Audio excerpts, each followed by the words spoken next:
30นาทีพี่น้องฮอดจุดชมวิวอยู่ฝั่งทะเลเอโดซิมาเนาะขึ้นกับแขวงคานากาวะคือเก่าเนาะลงสู่ชายฝั่งทะเลพี่น้องเต็มไปด้วยผู้คนหลากหลายเสื้อสาดสันสาดเนาะมากินลมชมวิวโตขึ้นต่างๆมาเป็นครอบครัวบ่เนาะมาถ่ายทำมาเก็บหูเก็บหอยหลากหลายผู้คนพี่น้องต่างคนต่าง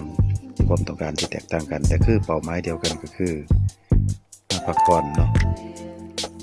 เกียรติจากการงานทั้งเบิดกลับมาลงอยู่ที่นี่เนาะผ่อนเบาลดผ่อนความเครียดลงไปต่ออายุไปได้มื้อนึงพี่น้องเนาะก็สิประมาณนี้พี่น้องคอยคำลงแรงครับสวัสดีทุกคนเนาะมื้อนี้จาโนสิพาพี่น้องไปเบิ่งทะเลเนาะไปเที่ยวทะเลไปเบิ่งพร้อมกันนั่นแหละพี่น้องเพราะว่าจาโนเองก็บ่ทันเคยเห็นทะเลคือกันเนาะเห็นตั้งแต่ขี่ผ่านๆไปบ่ทันได้เคยไปลงไปสัมผัสที่ขาดบ่ได้นี่ก็คือ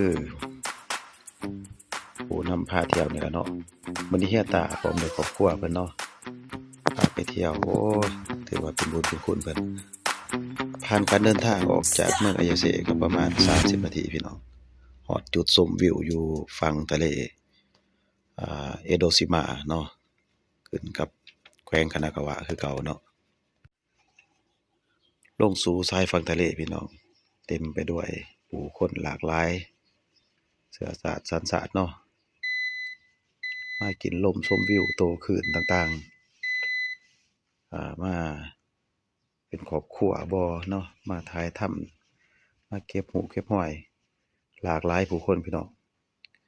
ต่างคนต่างมีความต้องการที่แตกต่างกันแต่คือเป้าหมายเดียวกันก็คือมาพักผ่อนเนาะเกียรติจากการงานทั้งเบิดกลับมาลงอยู่ที่นี่เนาะผ่อนเบา